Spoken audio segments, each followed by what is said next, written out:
How y'all doing? Today's going to be like a question and answer thing, right?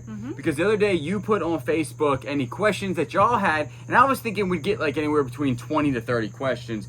Turns out, how many we get? A lot. 150. Yeah. So we obviously are not going to answer 150 right now, but we will through the next couple of weeks maybe. And what we do is if we have a list of them, we don't know who asked them because we just kind of copy and paste it, right? So we're going to go ahead and we're going to break it up into like eBay, miscellaneous business related stuff, some personal questions, and we're going to answer them all right now in the backyard. So we got the dogs running around. It's nice. We got the fan on. So I'm going to go ahead. This one, it kind of wants us to show something, but we could definitely explain it. There's only a couple questions on Whatnot. So could you show and explain the shipping process for Whatnot? I have set up an account, but hesitant to sell on there because of the shipping process seems complicated. Yeah.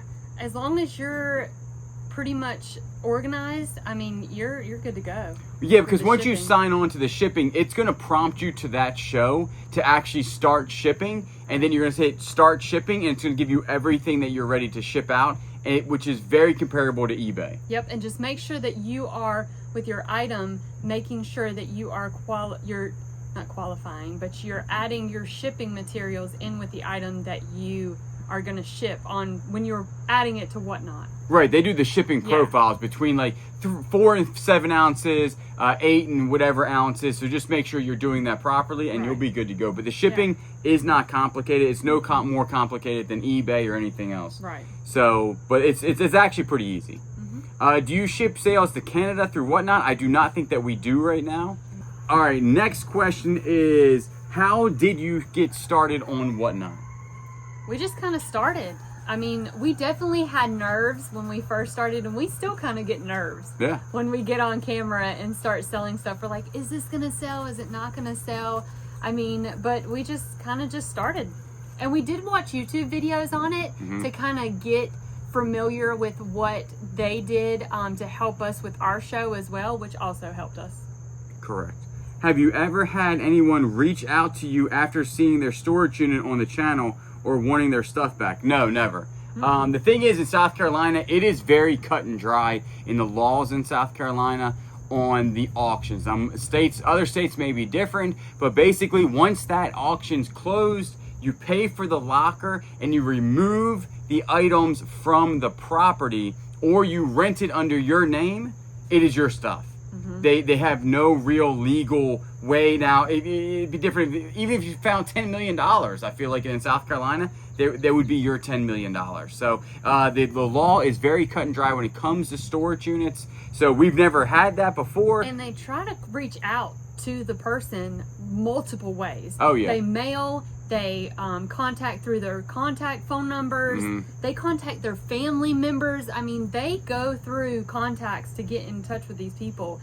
And the ones that we get, majority of the time, we hear that these people just did not want this locker. And some of the ones, they've actually signed it over to the storage unit because they don't want to move it. Right. So, eBay, I was going to ask about how international selling works. We use the, international shipping through there. So we just use that through eBay. You can sign up for it and they handle everything. It goes to like Chicago or something. And then from there, it goes to the proper country. You just pay the shipping from wherever you live to that point, to the like Chicago area. And then after that, they handle that. Correct? Yep. Did you use a bookkeeper when you first started eBay? No, we did not. I didn't. You started before I did. Right, yeah. We didn't really use a bookkeeper or a full-time accountant until about 2.5 to 3 years in, when we start making money on different areas, and like because for the first 2.5 years, we didn't make any money on YouTube. Right. We just spent all of our time on here, but we never made a dime. Like, so all of that time and effort obviously leads up to this point. But we never made any money on YouTube for the first 2 years, so we were only making it on eBay. And cost of goods sold is pretty easy to figure out. But once like YouTube got involved with eBay, with sponsorships, that's when we asked a family friend to be our bookkeeper, who's obviously a certified CPA, and to do our taxes. Right. So, but no, in the beginning, you don't even need a LLC. You can be a sole proprietor, be perfectly fine. Now we're in LLCs filing as a C Corp because there's certain things that gives us a benefit to, right? So, and we don't know any of that. Don't get me wrong. That we were coached and explained to by our accountant exactly what to do on stuff like that. We've learned a lot. Learned a ton for sure. Miscellaneous business related stuff. So here's some miscellaneous stuff. Do you pay your family members that are helping you?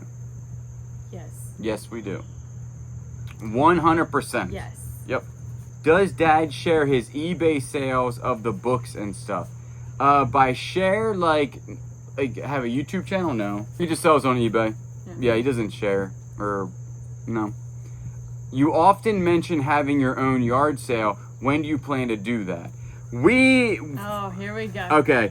Well, I got it. Well, I just don't want to have a yard sale, right? Like in my brain, like that's fun and everything. But what I want to do is I want to have a yard sale festival.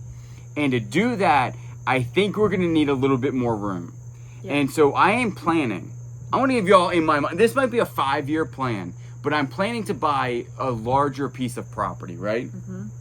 In the area. And then I'm planning to throw our own festival. It would be sweet, like in 5 years. Absolutely. Like instead of you going to the 127, you go to the BTM Yard Sale Festival. Yeah. That's like one of my dreams. That like would be fun. we could do like a 3-day or 4-day festival, really rock it out, have like bands and stuff. It would be really fun. Like that's my idea. Yeah. So what we're gonna do is work towards that. So in the near future, no. In the long run, absolutely, because I got some ideas in my brain that I think will be super fun for everybody. Mm-hmm. So it'll be fun. So we got to buy some land. We got to probably talk to, because when you do festivals, you got to get, probably some sort of permits. You got to get people. The legal stuff. There's so much legal stuff and red Nobody tape. Can sue you if they trip and fall. But that's we're not going to let that. We're not going to let that bother us. We're just going to do it right. Yeah, we're just going to do it right. Right. Have y'all ever considered buying lost mail or returned merch on mystery boxes? We did. Mm-hmm. And it wasn't great. No, it was terrible. It was terrible. It was almost like very scammy. Yeah. We bought lost mail and it was completely... Stuff off of Temu and stuff was broken and it was just not... It was and not all profitable. All of it was Temu stuff, and all of it was broken. Yeah. So that's why we were thinking there's no possible way that this is right.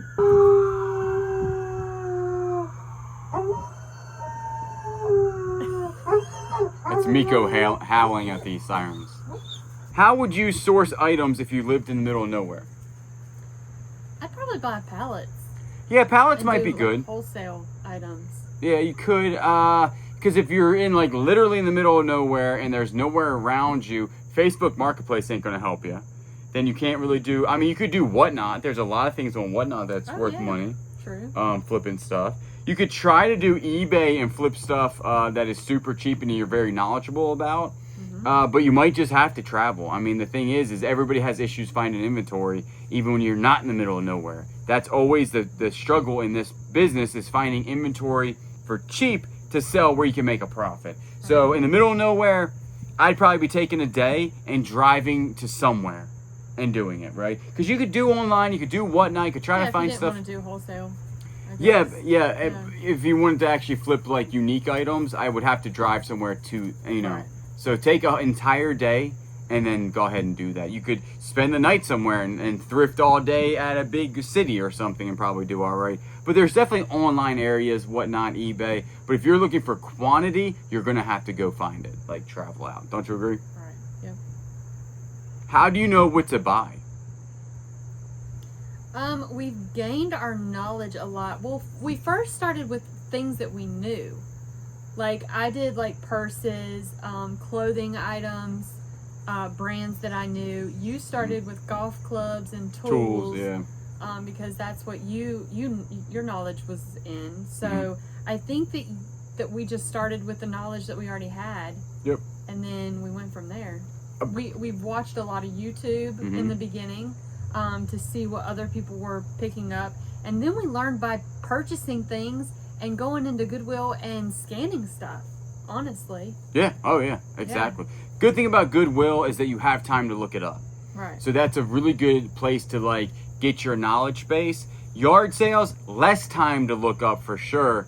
And then storage units are really a mecca of information that you can just look things up for your heart's desire, but you got to do the work behind the storage unit.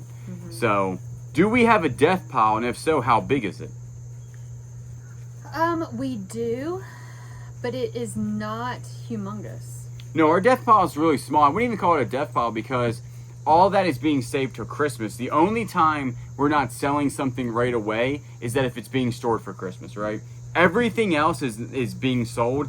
We have probably a 5x5 area right now, or 5x10 area that has all Christmas stuff, right? Yep. After that is done, we don't really have a death pile. We do have a section for eBay. We do have a few items. Very few. I showed the other day. I think it's like 10 items that we Yeah, would sell on very eBay, few. but that's really not a death pile. That could be done in like half a day. True. So, or not even half a day, like an hour, and I'd be done with that. So, I but guess really, it's not a pile. It's like no. a death few items. We run through so much inventory on Whatnot that we don't have time. Like, we're always fighting to get more inventory actually to sell it. So where we used to buy and then it would sit on eBay for a long time, that has now all reversed, where we can buy and sell it almost immediately on Whatnot. What web page do you use to find out if it's real silver?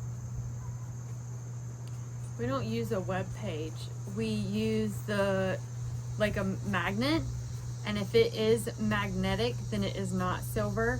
So after I test it with the magnet and it's not magnetic, then I acid test it. So I scratch test it and then put the acid on, and it'll tell me if it's real silver or not. Yeah, and you can learn that on YouTube. Yep, that's how you learned it, and it's a surefire way to figure out if it's silver or not. Yep. Any pros and cons for starting a booth in a local venue? Wood sells, anything that you don't put in the booth? Decor. Yeah, decor sells really good. Home decor is very glass, not so much. It Right. has to be like certain items, like specialty items that's glass, but home decor is pretty much where it's at, I feel like. And honestly, the booth, we sell things super cheap because we get so Right. much out of storage units, is that we don't make a ton of money. I see a lot of questions actually on here about the booth, but how much you make. We don't make a ton of money in the booth, but we do make some. And we like it that y'all can come to the booth and see our booth and sign our book and take pictures in front of the beard. And purchase items that you've seen. That's correct. On the videos. In the videos for a really good price. Right. But we've noticed, I've always said at the booth, $5 to $20. Yeah. That's where the range is. Anything over 20 is kind of a hard sale no matter what it is. What is the thermal printer that we use? We just use some cheapy one off of Amazon. No special one. We did buy a Rollo wireless. We didn't like it. We still use the cheap one that plugs into our computer. I don't know what it's called. It was like a $98 back in the day. I think now it's like $109, I think. But it's some sort of just really cheap thermal printer. What made you decide to get into business? Guy, quit my job. Yeah. Yep. Like, that was a deciding factor. I didn't like being a cop anymore. Then she showed me this reselling thing, and I always wanted to be on YouTube. And I always wanted to own my own business. I had dreams of owning my own shop. When I say shop, I don't mean like a storefront, but somewhere I can go and work on my property and actually do work and make money on property. That was one of my dreams, and that dream has now become a reality. Because on this property, we can just make money. I don't have to leave a lot. I don't have to go to work. I don't have to... the other day, like I joked to you, I said, I'm going to go to work, and I got a coffee and walked upstairs to edit some video. That's our work travels now. Now we have to go pick up units, and we simplify it a good bit because, you know, we got to go thrifting and the units. Sometimes we'll travel hours to go to the units to pick them up and come back. But my biggest dream was actually to have a place where I could just, at my house, make money. And that's what this area is. That's why we moved here, because we couldn't do that where we used to live. Right. It was almost, didn't have the space. we just didn't have the space. How did you come up with the name and logo, and how does it tie into the business? This is you. I was working night shift, and Julian calls me, and he's like, hey, I want to start YouTube. And I'm like, okay, well, you're going to need a name. And he's like, yeah, what do you think? And I said, I don't know, let me think about it. So I actually like Googled beard, And then I Googled, like, because I knew he was very strong-willed. So I was like, strong-willed meanings of, because I wanted the name to kind of explain who he was.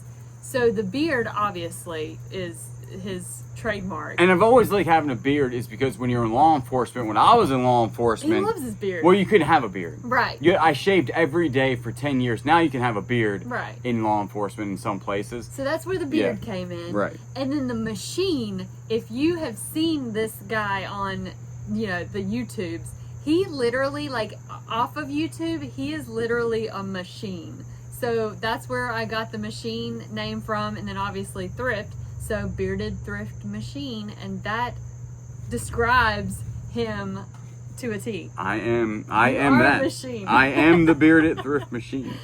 All right, moving into some personal questions. How long have you been married, and where was your wedding? We have been married for 3 years? 3.5. 3.5. Nobody's counting. Nobody's counting. But 3.5 years. And where were we married at? We were married at a church. Yep. Church down the road. Your dad's the preacher there. Yes, and we he still go is. there. So fun fact, I am a preacher's daughter. That is true. When do you intend to get your eyes tested? Probably within the next couple months. Because I can definitely tell they're getting worse. And I think my dad got his glasses at 40. And I am 39. So, like, I'm right there where Dad's eyes went bad. So I do need to get those done pretty good. Where did you meet? Well, physically, we met at Bass Pro Shop in That was the our grill first section. Yeah, that was the first time meeting. But we met online on a dating app.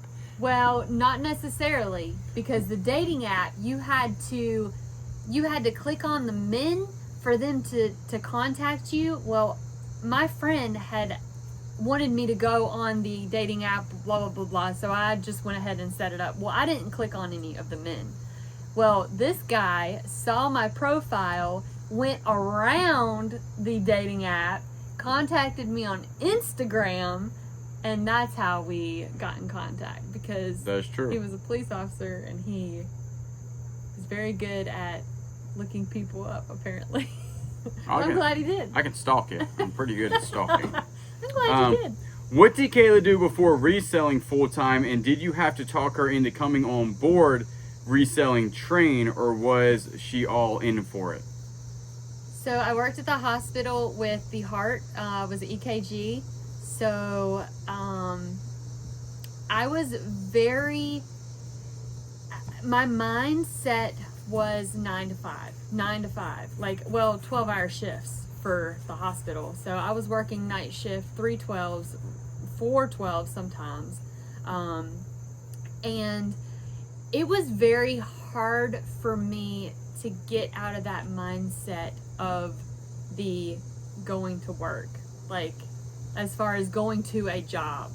But then when Julian was starting, I mean, I saw that he was growing so much and he needed help. So when we got married, it was like, okay, we're in this together. Like, you're needing help. I was kind of like, let's do this. Let me, you know, he was like, quit your job, come help me. I promise you. Like, we knew that we were both invested in each other and we trusted each other enough that we knew we could work with each other, if that makes sense. We knew our work ethic was pretty strong. So when I quit Mine's my job, super strong. Yours is stronger than mine. I basically told her, 100%. I said, if you quit, I won't sleep until we can pay the bills. Right. I said, I will make sure we have enough money to eat and pay the bills by selling stuff on eBay, and then whatever happens after that will happen. Right. Because YouTube at that point, when you came on board, because your first, when you quit, I was probably 2 years in, we were not making a lot of money on YouTube. Right. We might have been making $100 a month. Right. And our first thing was going out to the 127, right? Yeah. Once you quit, because they wouldn't give you leave, right? Right. So I was going to start a new job when I moved to Merle's Inlet when we got married. Yep. And the job that I was applying for wouldn't allow me to take vacation for, like, I think 8 months. year? Yeah, or a year. Yeah. Yep.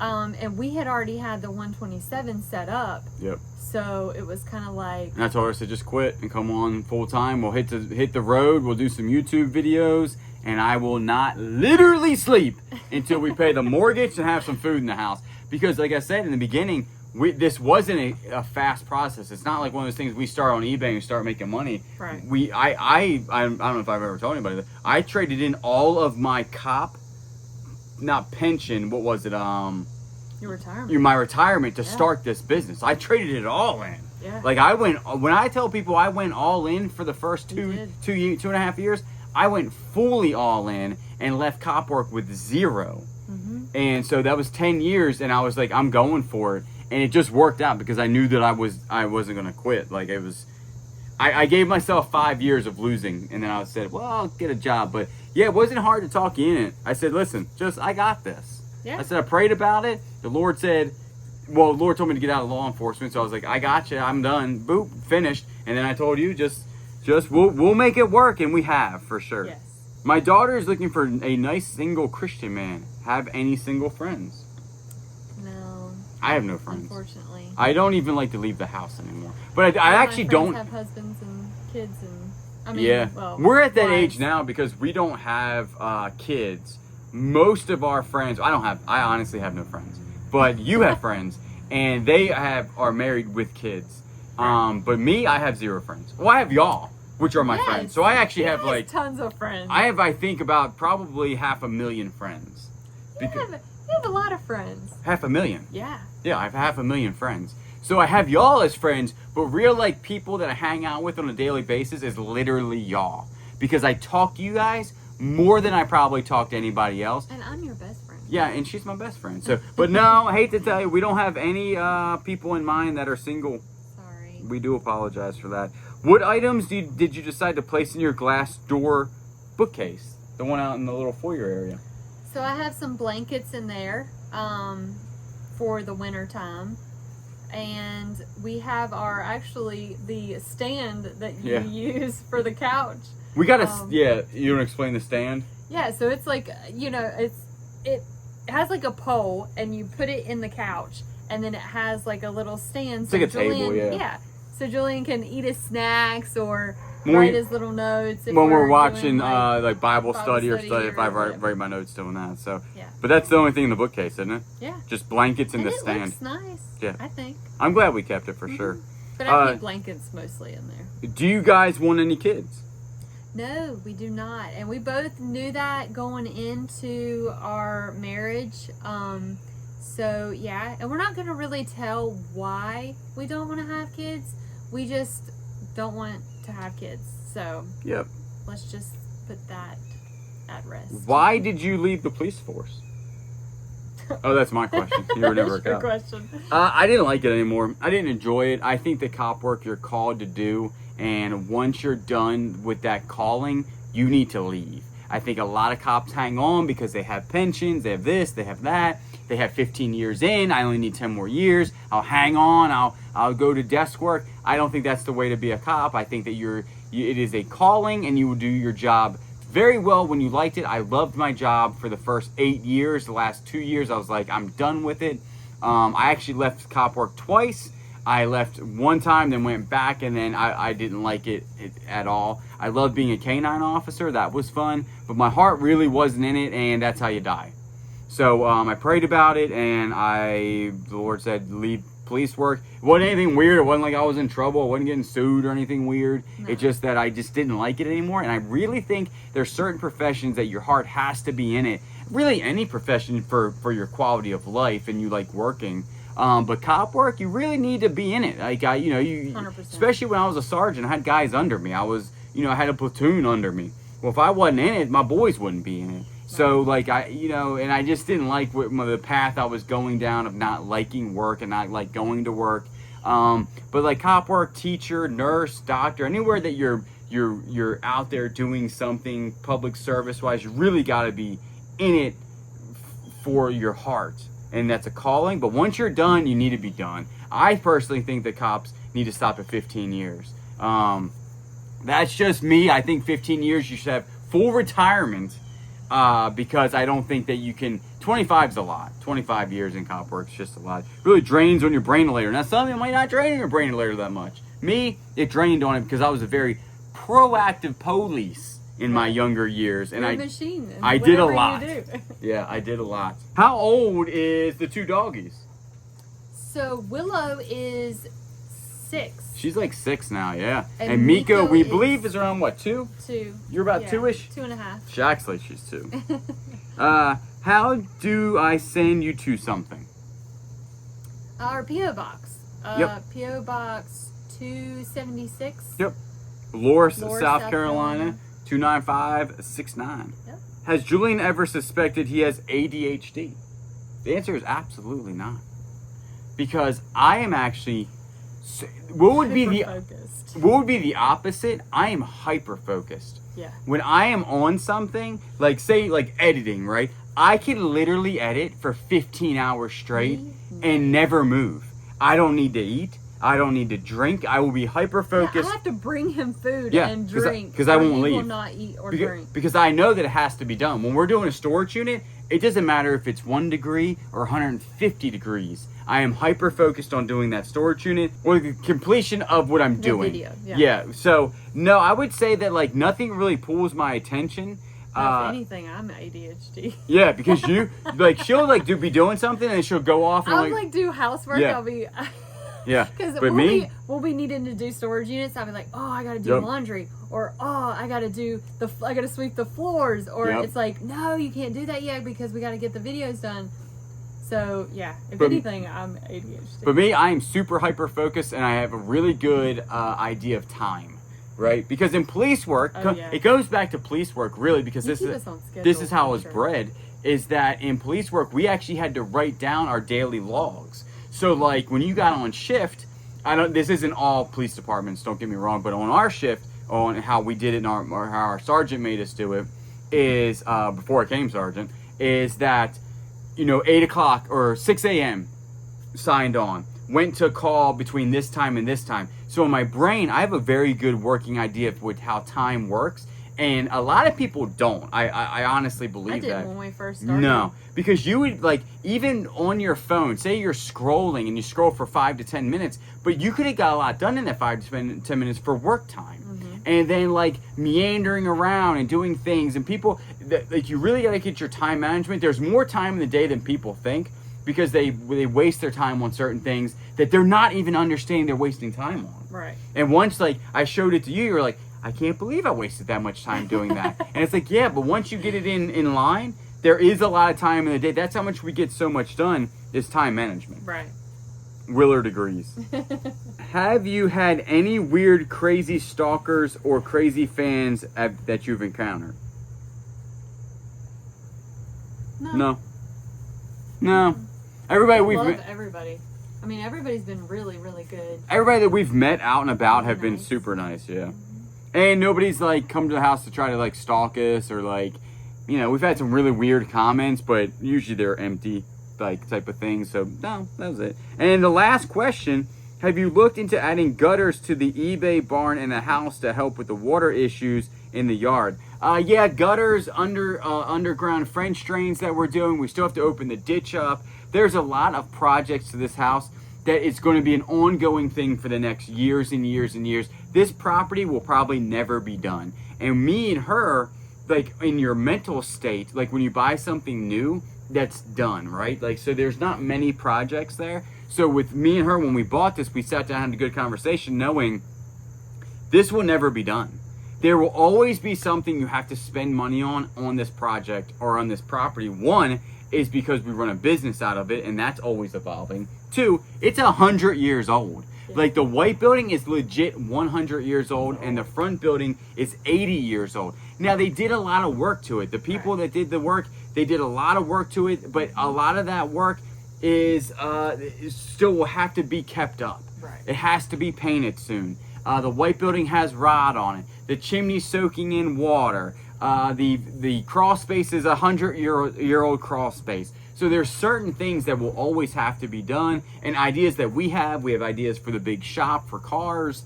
I'm a big fan of Mustangs. I would love to own every Mustang year out there. Cobra wise. I would like to have a shop back here in the back. We want concrete over here when we're doing videos. Right. So it's going to be an ongoing thing. We want to protect the house a little bit more with different fencing and gates. Yes. So there's definitely a whole bunch of different things. So the water issue is just part of it. And it's a small part of it, really, of what needs to go on at the property. So I think we're doing a trench drain next is the next project. Then we're doing a door, and then we're gonna do a gate, and then we're gonna do waterproofing the front deck so we can stencil the front deck. So that's hopefully all 4 of those will be done by the new year, and then we can start the new year because me and her actually write a lot of stuff down, right? Yeah. So we'll sit down and say, hey, we actually have weekly meetings. When you have an LLC, you're actually supposed to have weekly meetings and have minutes and stuff. So we do have weekly meetings, and we'll write down exactly what's going on and everything. So, but that is the end of the questions, and that is only round 1. So we'll see you tomorrow.